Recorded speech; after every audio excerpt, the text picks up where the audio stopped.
మహద్భ్యో ఋషిభ్యో గురుభ్యో నమః.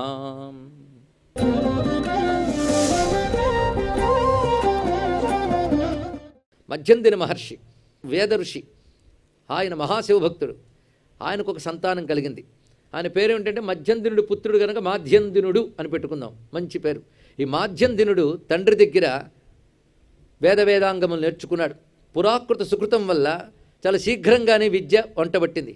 ఆయన ఒకసారి తండ్రిని అడిగాడు, స్వామి ముక్తికారకమైన మంత్రాన్ని నాకు ఉపదేశించండి అని అడిగాడు. వెంటనే ఆయన మహాశివభక్తుడు కనుక ఈయనకి పంచాక్షరి మంత్రాన్ని ఉపదేశించాడు. ఇచ్చి దీన్ని నువ్వు సాధన చెయ్యు. వెంటనే అడిగాడు, సాధన చేయడానికి సరైన చోటు చెప్పండి అన్నాడు. ఎందుకంటే సాధన తొందరగా ఫలించాలంటే క్షేత్రాలకు వెళ్ళి కొంతకాలం అక్కడ గడిపి చేయాలి. మహాత్ములైతే స్థిరంగా కూడా సాధన చేస్తారు. భూమి యందు నా పంచాక్షరి పండడానికి సరైన చోటు చెప్పండి అంటే ఇక్కడ ఒక మహారణ్యం ఉంటుంది, నువ్వు కొంచెం కష్టపడి వెళ్ళాలి. ఆ మహారణ్యం పేరు తిల్లవనం. తిల్ల వృక్షములను అక్కడ వృక్షములు ఉంటాయి. అవేమిటి అంటే నేను చూసుకున్న వృక్షముల నామం తెలుగులో ఏమిటి అనేది ఇప్పటివరకు నాకు దొరకలేదు. తిల్లవనం అనే సంస్కృతంలో కూడా రాసింది కనుక తిల్లవనం. ఆ తిల్లవనంలోకి వెళ్ళు. అక్కడ ఒక శివుడు ఉన్నాడు. అంటే పూర్వం క్షేత్రాలు వచ్చినప్పుడు పెద్ద పెద్ద మందిరాలు కానీ ప్రజా సమూహాలు కానీ ఉండేవి కావు. దేవతలు, సిద్ధపురుషులు, శాస్త్రముల ద్వారా వాటి గురించి తెలుసుకున్న ఆధ్యాత్మిక సాధకులు మాత్రమే వెళ్ళేవారని అర్థమవుతుంది. ఇక్కడ వాళ్ళకు కేవలం విశ్వాసం ఉంది. వాళ్ళు గుడి కనబడితేనే శివుడని కాదు. అలాంటి వారు అక్కడికి వెళ్ళగలరు. అక్కడ శివుడున్న చోటుని సూక్ష్మ దృష్టితో తెలుసుకోగలరు, సాధన చేయగలరు. ఒకవేళ దర్శనం దొరకకపోతే క్షేత్రానికి వెళ్ళి సాధన చేస్తే ఆయన దర్శనమిస్తాడు. అలాంటి వాళ్ళు పూర్వం. ఇది ఏనాటి కథో అండి, మొన్నటి కథ కాదు, కలియుగపు కథ కాదు, ఏనాటి యుగాల నాటి కథ. వీటికి ఇప్పుడు మన హిస్టరీ తెలుసుకోవట్లేదు కనుక నేను వాటి టైమింగ్స్ చెప్పనక్కర్లేదు. ఎందుకంటే అనుభూతికి హిస్టరీ అక్కర్లేదు కదా. సత్యం ఏ కాలంలోనే ఉండవచ్చు, కానీ ఈ కాలం మనకు అవన్నీ సత్యమే. ప్రస్తుతానికి అనుభూతులకు తెచ్చుకుందాం. ఈయన చరిత్ర వింటేనే ధన్యులమవుతాం. తండ్రి ఎప్పుడైతే చెప్పాడో అక్కడ చెయ్యవయ్యా ధన్యుడు పోతావు. ఎందుకంటే అక్కడ ఒక స్వామి ఉన్నాడు, ఆయన పేరు శ్రీ మూలనాథ లింగం.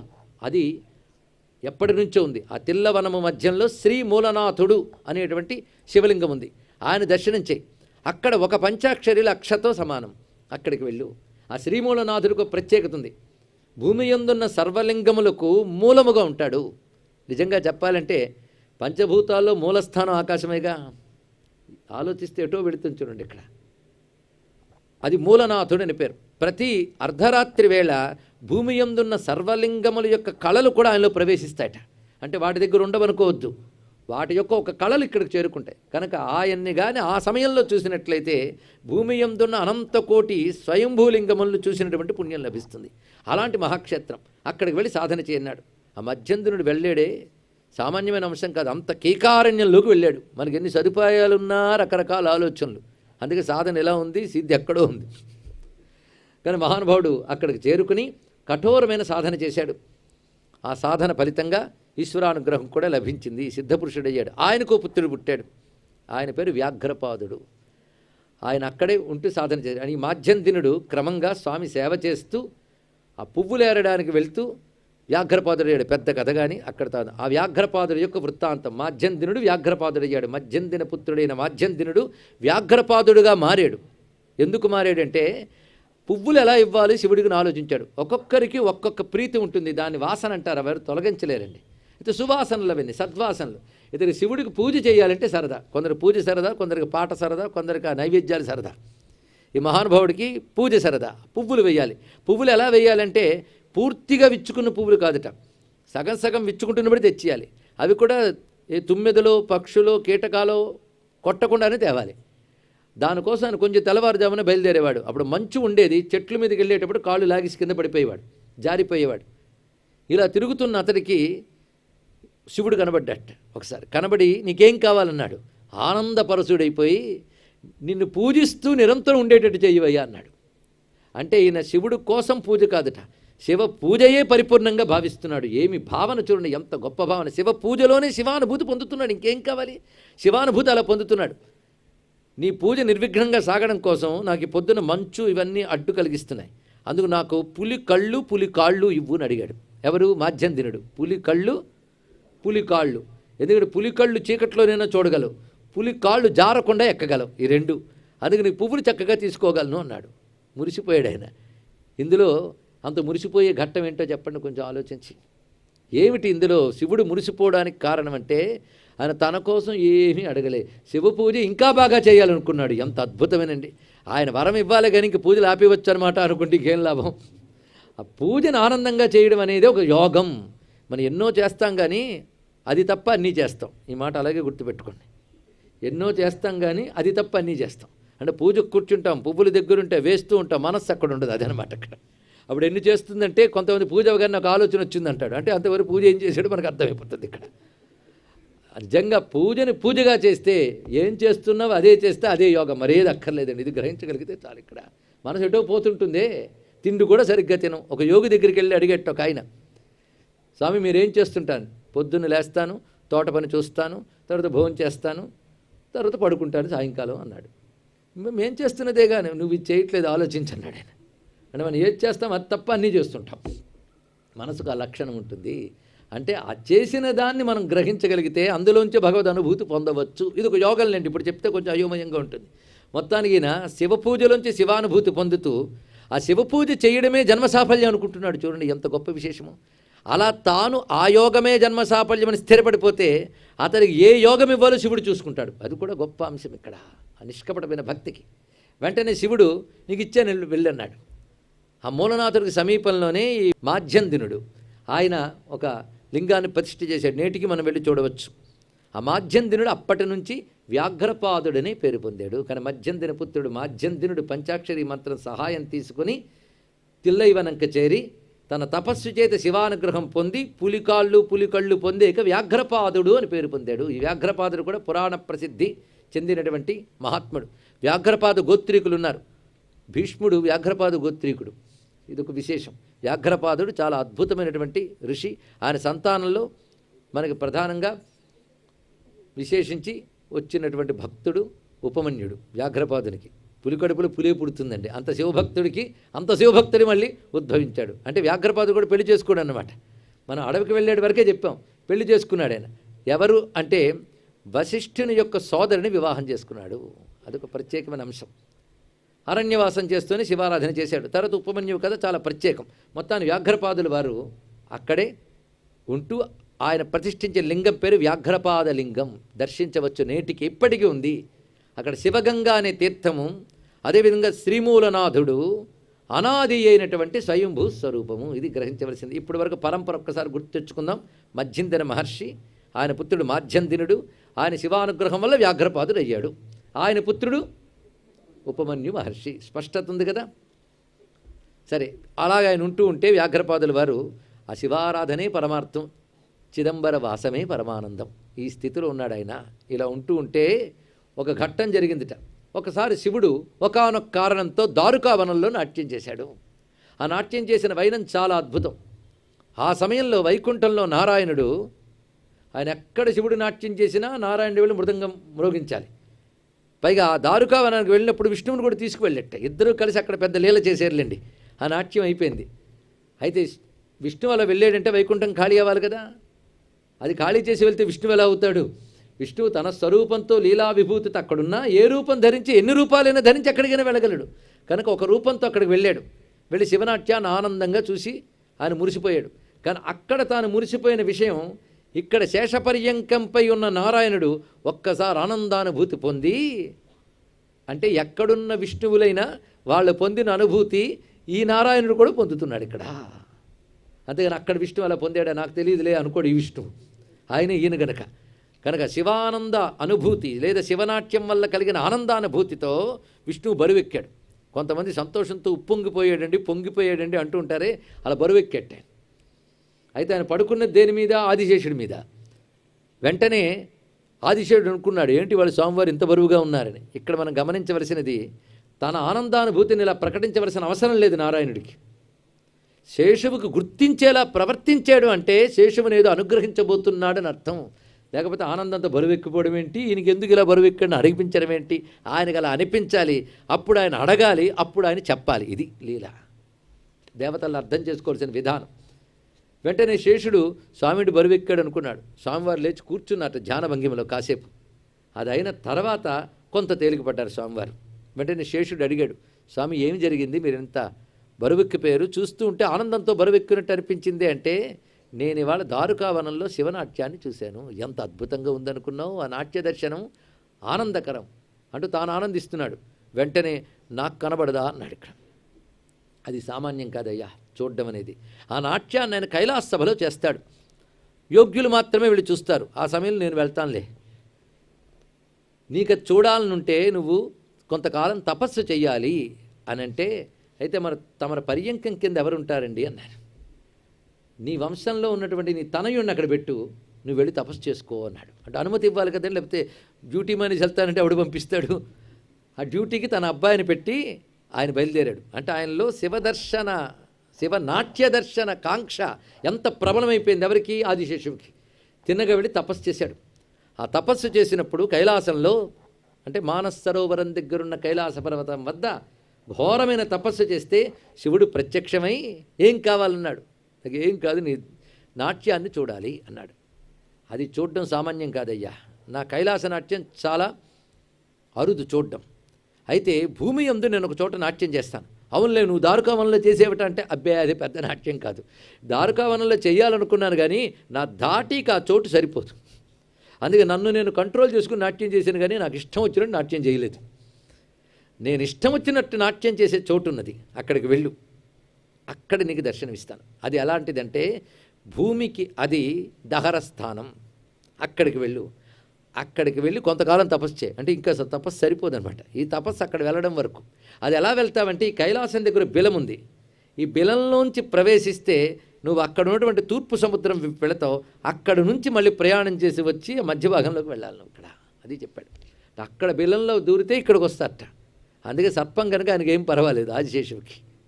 అయితే ఇది జరిగే లోపల నువ్వు ఈ రూపంతో కాకుండా వేరే రూపం ధరించాలి. ఇక్కడికి సమీపంలోనే తపస్సును ఆచరిస్తున్న పుణ్య దంపతులు ఉన్నారు, ఇద్దరు. వారు తపస్సుకు ఫలితంగా బ్రహ్మదేవుడు, నేను, విష్ణువు కూడా వాళ్ళకి సంతానమయ్యాం.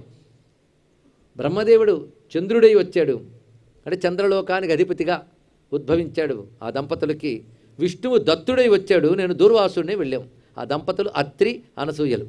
వారు గొప్ప మేధావి, జ్ఞాన సంపన్నుడైన ఆదిశేషువు కూడా మాకు సంతానం కావాలని కోరుకున్నారు వారు.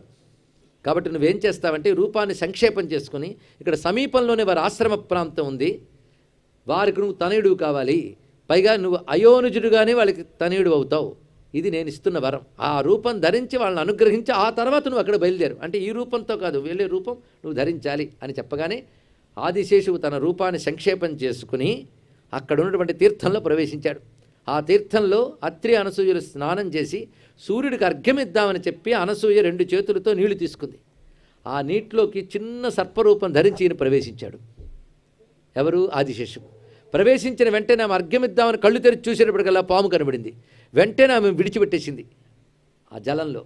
అప్పుడు ఆ పాము పడగ ఎత్తి, అమ్మా నీ పుత్రుణ్ణి నిన్ను నేను ఆశ్రయిస్తే నన్ను ఇక్కడ పడేస్తావా అన్నాడు. అనగానే అత్రి, అనసూయలు పోల్చారు. ఆదిశేషువు మనకు తనయుడే లభించాడని చెప్పి మళ్ళీ ఎత్తుకుని తెచ్చుకొచ్చున్నట్ట.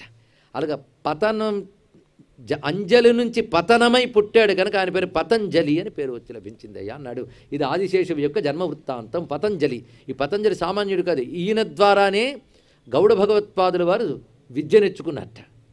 అదొక అద్భుతమైన కథ. ఎక్కడ అంటే ఆ చోటు పేరు చిదంబరం. ఆ తర్వాత కథ పతంజలి దగ్గర. అపర ఆదిశేషమూర్తి ఆయన. అటువంటి ఆ పతంజలి రూపం ధరించి తల్లిదండ్రులకు ఆనందం కలిగించి, అమ్మ నేను ఎందుకు వచ్చానో పని చేసుకొస్తాను బయలుదేరిపోయాడు. వాళ్ళు ఆశీర్వదించారు. పతంజలికి తల్లిదండ్రులు అన్న ఆనందంతో ఆశీర్వదించి పంపించారు. పతంజలి శివుడు చెప్పిన ప్రకారంగా ఆ బిలంలోకి ప్రవేశించాడు. అంటే అది సహస్రార స్థానం. అక్కడి నుంచి చివరికి వచ్చాడు మూలస్థానం, మూలాధారం వరకు.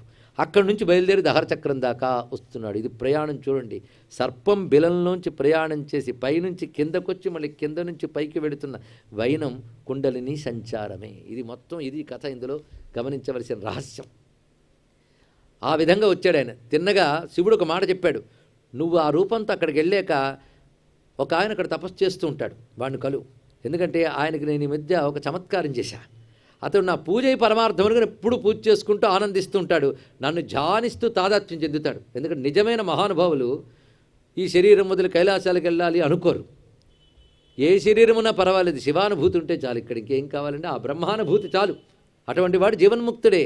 కనుక నిరంతర శివారాధన చేస్తూ శివధ్యానం చేస్తూ శివయోగి అయి ఉన్నాడు. ఎవరు? వ్యాఘ్రపాదుడు. అలాంటి శివయోగంలో ఆయన ధ్యానం చేస్తూ ఉంటే, ధ్యానం చేస్తే మనం ఏది ధ్యానిస్తే అదే కనబడాలిగా. కానీ ఇక్కడ శివుడు ఆయన ధ్యాన భూమికలో ఒకటి చూపించట. దారుకావనంలో తాను చేసిన నాట్యాన్ని ఒక్కసారి ఆయన హృదయంలో దర్శింపజేశాడు వ్యాఘ్రపాదుడికి. ఆ నాట్యం చూడగానే పరమ ఆనందం కలిగిపోయింది. కానీ అలా మెరిపించి అలా తీసేశాడు. తీసిన వెంటనే ఆయనకి ఏడుపు వచ్చిందండి. అసలు చూపించకపోతే ఏడుపు లేదు. చూసి వెంటనే మాయమైపోగానే ఆ నాట్యం చూడాలి చూడాలి చూడాలని తహతహ పెరిగిపోయింది. అప్పుడు శివుడు ఆయనకి చెప్పాడు, ఈ నాట్యం నువ్వు చూస్తావు, కొన్నాళ్ళకి నీకు తోడొస్తాడు, వాడు నువ్వు కలిసి కొంతకాలం సాధన చేయండి, అప్పుడు చూస్తావు అని చెప్పి అంతర్ధానం అయిపోయాడు. ఇప్పుడు వచ్చాడు ఆ తోడు పతంజలి. ఆయన వచ్చి వ్యాఘ్రపాదుడు ఎక్కడా అని వెతుక్కుంటూ వచ్చాడు. ఎవరో చెప్పారు ఇక్కడ ఉంటాడని. వెళ్ళాడు ఆయన. మీరేనా వ్యాఘ్రపాదుడు వారిని? మరి తమరో? నన్ను పతంజలి అంటారు, ఆదిశేష స్వరూపం. వెంటనే సాష్టాంగ నమస్కారం చేశారు వ్యాఘ్రపాదుడు. ఎందుకంటే పతంజలి స్మరణ చాలండి పాపనాశనం కలిగిస్తుంది. ఆదిశేషం అంటే సామాన్యుడు, అనంతుడు, సంకర్షణుడు. ఆయన యొక్క తేజస్సు జ్ఞానానికి నిధి. భారతీయ సంస్కృతికి పతంజలి పెట్టిన భిక్ష అంతా ఇంత కాదు. ఇది తెలుసుకోండి. ఇక్కడ వ్యాకరణం ద్వారా వాక్కును శుద్ధి చేశాడు, వైద్యశాస్త్రం ద్వారా శరీరాన్ని శుద్ధి చేశాడు, యోగశాస్త్రం ద్వారా చిత్తాన్ని శుద్ధి చేశాడు. కానీ త్రికరణాలు శుద్ధి పొందడానికి కావలసిన శాస్త్రాలు రాసినవాడు పతంజలి. అలాంటి మహాత్ములు, శాస్త్రవేత్తలు పుట్టిన భారతీయ సంస్కృతిలో పుట్టినందుకు మనం గర్వించాలి, వాటిని కాపాడుకునే ప్రయత్నం చేయాలి. అలాంటి పతంజలి మహానుభావుడు. ఆయన తిన్నగా వెళ్ళి వ్యాఘ్రపాదుడు చెప్పగానే వ్యాఘ్రపాదుడు సంతోషించాడు. అప్పుడు చెప్తున్నాడు పతంజలి, నాకు శివుడు ఇలా చెప్పాడు, ఇక్కడ వ్యాఘ్రపాదుడు ఒకడు ఉంటాడు, ఆయన దగ్గరికి వెళ్ళు, మీ ఇద్దరికి దర్శనమిస్తానన్నాడు. అనగానే వ్యాఘ్రపాదుడు మూర్చిపోయాడండి ఒక్కసారి. మళ్ళీ తెరుకుని శివుడు నా పేరు అన్నాడా, నాకు కనబడతానన్నాడా, నిజంగా నాకు అంత ధన్యత ఉందా, స్వామి నోట నా పేరు పలకబడిందా. కొంతవరకు ఆయన మామూలు మనిషి కాలేపాడు. అంతేకాదు ఒక ముహూర్తం చెప్పాడయ్యా, అప్పుడు కనబడతాట. అంటే అప్పటి వరకు పడుకున్నప్పుడు లేద్దామని కాదు, అప్పటి వరకు సాధన చేయమన్నాడు. కనుక మనం సాధన చేయాల్సిందే. అది కూడా ఇప్పుడు రాబోయే పుష్యమాసం నాటి గురువారం నాడు అమృతయోగము చెందినటువంటి ఘడియలో తాను మధ్యాహ్నం వేళ తన నాట్యాన్ని ఇక్కడికి సమీపంలో, అంటే మూలనాథుడికి ఏ దిక్కులో కూడా మనం చెప్పుకుందాం, అక్కడికి సమీపంలో చూపిస్తాడు నాట్యం అని చెప్పారు. వెంటనే వీళ్ళిద్దరూ ఆనందపరుచులు. అప్పటి నుంచి సాధన. అంతేకాదు వీళ్ళకి ఎలాంటిదంటే ఇది అందరూ చూడాలి అనే కోరికతో అక్కడున్న వాళ్ళందరికీ కబుర్లు పంపించారు. స్వామి నాట్యం చేస్తాడు, మనందరం మామూలు నేకెడ్ ఐ, మామూలు కళ్ళతో చూడవచ్చుట, అలాంటి అనుగ్రహం ఇస్తున్నాడు. వెంటనే దేవతలు, సిద్ధపురుషులు వీళ్ళందరూ, ఎందుకంటే కైలాస నాట్యం అందరికీ సాధ్యం కాదు. స్వామి భూలోకంలో ఇక్కడ నాట్యం చేస్తాడు. పైగా ఇక్కడ ఎంత ఆనందంగా నాట్యం చేస్తారంటే ఆయనకు సరైన చోటు ఇది తిల్లవనం. సరిగ్గా ఆ పుష్యమాసం వచ్చింది, గురువారం. అందులో పుష్యమీ నక్షత్రం ఎప్పుడు గుర్తుపెట్టుకోవాలి. పుష్యమీ నక్షత్రం గురువారం కలిస్తే ఒక యోగం, ఇదొక రహస్యం. అలా పుష్యమీ నక్షత్రం ఆదివారం కలిసిన పుష్యార్క యోగం అని అదొక విశేషమైనటువంటిది. అసలు పుష్యమీ నక్షత్రం దీక్షలకు కానీ ఈశ్వరానుగ్రహానికి కానీ గురు సంబంధమైనటువంటి విజ్ఞానానికి కానీ గొప్పది. అది గురువారం పుష్యమి కలిస్తే అది ఒక యోగంట. అలాంటి గురువారం పుష్యమి నాడు అమృత ఘడియలు, అది మధ్యాహ్న సమయం. అసలు నిద్ర పడుతుందా అండి ముందు రోజు రాత్రి? స్వామి నాట్యం చూస్తామని రాత్రి అంతా నిద్రలేవు. పొద్దున్న లేచి వెంటనే చేయవలసిన కృత్యములు చేసి ఎక్కడ స్వామి నాట్యం చేస్తాడని చెప్పాడు ఆ చోటు వైపు చూస్తూ కూర్చున్నారు వీళ్ళందరూ. ఒక్కసారిగా మధ్యాహ్న సమయమైంది. భేరీ భాంకార శంఖనాదాలు ముందు వినబడ్డాయి. అవి వినబడ్డాయి. ఆ వినబడ్డ చోటు వైపు చూసి హరహర మహాదేవ అంటూ అందరూ నమస్కారాలు చేస్తున్నారు. చోట్లో ఏం జరుగుతుందా అని. క్రమంగా కుసుమ వృష్టి కురిసింది అక్కడ. ఆయన ఎక్కడ నాట్యం చేయబోతున్నాడో చోట ముందు కుసుమ వృష్టి కనిపించింది. తర్వాత ఏదో ఒక తెర తొలగినట్టు అనిపించింది. అప్పుడు అక్కడ పరమేశ్వరుని నటరాజ రూపం దర్శనమిచ్చింది అందరికీ కూడా. ఎలాగ దారుకావనంలో నాట్యం చేస్తూ విశ్వాదులు కనబడ్డాడో ఆ మూర్తి ఇక్కడ దర్శనమిచ్చింది. కుడిపాదం కింద అపస్మారుడనే దైత్యుని మర్దన చేస్తూ ఎడమ పాదాన్ని పైకి ఎత్తి 4 చేతుల్లో కుడి చేతిలో డమరుకాన్ని పట్టుకుని, అటు తర్వాత ఉన్న కుడి చేతిలో అభయహస్తాన్ని పట్టుకుని, ఎడం వైపు ఉన్న 2 చేతుల్లో పైహస్తంలో అగ్నిని, క్రింది హస్తం డోలాహస్తంగా చేసి కుడి చేతి కింద పెట్టాడు. ఎత్తిన ఎడమ పాదాన్ని చూపిస్తూ ఉన్నటువంటి వాడు జటాజూటధారి, నెలవంకను గంగను దాల్చి మందహాస వదనంతో ప్రకాశించే ఆనంద తాండవమూర్తి దర్శనమైంది. ఆ తాండవాన్ని చూస్తూ పరవశించిపోయారు అందరూ కూడా. ఈ దర్శనం తిల్లైవనంలో చేరుకున్న భక్తులందరికీ ఇస్తానన్నాడు ఆయన. ఆనందపరుసులైపోయారు వ్యాఘ్రపాదుడు, పతంజలి కూడా. ఇంకా విడిచిపెడతారా? అందుకే వ్యాఘ్రపాద పతంజలులు ఇప్పటికీ వారికి సంబంధించినటువంటి పతంజలి ప్రతిష్ఠించిన శివలింగం, వ్యాఘ్రపాదులు ప్రతిష్ఠించిన శివలింగం ఉంది.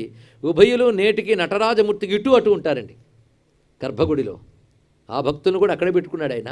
వాళ్లే లేకపోతే తెల్లవనంలో నాట్యం చూడగలమా? చూపించాడు. ఇంకో మాట అన్నాడు, ఇక్కడ ఎవరొస్తే వాళ్ళకి నేను నాట్యం చూపిస్తానన్నాడు. ఈ వార్త ప్రమదగణాల్లో సంచలన వార్త అయిపోయింది. ఎన్నో పుణ్యములు చేసి ఎన్నో సాధనలు చేస్తే కానీ కనబడని భగవాని నాట్యం ఎవడు పెడితే వాడు చూసేస్తాట. ఈ భక్తులకు బుద్ధి లేదు, ఆయనకు అంతకంటే బుద్ధి లేదు. భక్తులు ఏది అడిగిన ఇచ్చేస్తాడు. ఆ వ్యాఘ్రపాదుడు పతంజలి అడిగారని చెప్పేసి శాంక్షన్ అన్నాడు. అంత విలువైన శివనాట్యం ఎవరు పెడితే వాళ్ళు చూడకూడదు. ఏం చేయాలని ప్రమదగణాలన్నీ ఆలోచించి నందీశ్వరుడి దగ్గరికి వెళ్ళాం. మాకు చాలా ఆందోళనగా ఉంది, శివుడు చేసిన పని బాగోలేదన్నట్ట. దీని అర్థం ఏంటంటే విలువైన వస్తువు యోగ్యత లేని వాళ్ళకు దొరకకూడదు. ఇది ఎప్పుడు గ్రహించవలసింది. అందరికీ పంచేద్దాం, అందరికీ పంచకూడదండి. యోగ్యతలు ఉండాలి. దీన్నే దేవుడి వరం ఇచ్చిన పూజల పరిమిబడి అంటే ఇదే. వీళ్ళందరూ ఆలోచించి ఎవడు పెడితే వాడు రాకుండా మనం ఏం చేద్దాం, ఎవడు పెడితే వాడికి దర్శనం ఇవ్వకుండా మనం ఏం చేద్దాం అని నిర్ధారణ చేశారు. నందీశ్వరుడు నేను చూసుకుంటాను, నేను చెప్తే మా స్వామి కాదనులే అని చెప్పి కొన్ని హద్దులు పెట్టాడు. ఇది దాటి కొందరు రాలేరు, ఇది దాటి కొందరు రాలేరు అని చెప్పాడు. అంటే పుణ్యాత్ములు మాత్రమే దాటి రాగలరు. ఇక్కడికి వచ్చిన ఒక ప్రత్యేక సాధనా విధానాన్ని ఒకటి ఏర్పాటు చేస్తాను. అది ఎవరు పాటిస్తారో వారి మాత్రమే స్వామి దర్శనాన్ని చూడగలరు, నాట్యాన్ని చూడగలరు. ఇది నియమం. ఇప్పటికీ అక్కడ పాటించవలసినటువంటి ఉపాసనా విధానం ఉందండి. చిదంబర క్షేత్రంలో ఉంటూ వ్రతం ఒకటి ఉన్నది. ఆ నియమబద్ధంగా అక్కడ జీవించినట్లయితే శివుడు తప్పకుండా తన నాట్యాన్ని చూపిస్తాడు. అంతేగాని వాడి కోసం డ్యాన్స్ చేయడు, ఆయన చేస్తూనే ఉంటాడు, చేస్తూనే దర్శనమిస్తుంది. అయితే ఆ సాధనలు చెయ్యాలి అంటే అది చూసే యోగం ఉన్న వాళ్ళే చేస్తారు. ఏ అప్పయ్య దీక్షితుల వంటి మహాత్ములు దాన్ని చేయగలరు, వాళ్ళు మాత్రమే చూడగలరు. ఆ కుంచిత పాదంలో లీనమైపోగలరు. తెలుసుకోండి, ఆ ఎత్తి ఉంచిన ఎడమ పాదం ఉందే అది గొప్పది. ఒకటి అనుగ్రహ పదం, ఇంకోటి నిగ్రహ పదం. నిగ్రహం, అనుగ్రహం, ఈ రెండే భగవంతుడు చేసే పనులు. నిగ్రహం అంటే అధర్మపరుల్ని, అజ్ఞానాన్ని నిగ్రహిస్తాడు. జ్ఞానంతో కృపతో అనుగ్రహిస్తాడు. అనుగ్రహించే పాదం ఎడం పాదం, నిగ్రహించే పాదం కుడి పాదం. అదే నిగ్రహ పదం కింద అపస్మారుడనే దైత్యుడున్నాడు, వాడు అజ్ఞానానికి సంకేతం. దానిపైన పరమాత్మ పాదం ఉంది. అంటే ఆయన పాదం కావాలంటే ఏం కావాలి? అజ్ఞానానికి ఆవలుంది అది పాదం. అందుకే వేదాహమేతం పురుషం మహాంతం ఆదిత్యవర్ణం తమసపరస్తాత్. తమస్సుకు పైన, తమస్సు అంటే అజ్ఞానం, పెద్ద కప్పులా ఆక్రమించుకుపోయిందండి. ఆయన చూడనివ్వని ఒక అజ్ఞానం, అది మనం దాటలేం. ఆయన శరణు పెడితే ఆయన పాదాలు పట్టుకుంటే ఆ పాదంతో తొక్కి పెడతాడు. ముందుగా అజ్ఞానాన్ని తొక్కి పెడితేనే అనుగ్రహం మనకి లభించే అవకాశం ఉంది.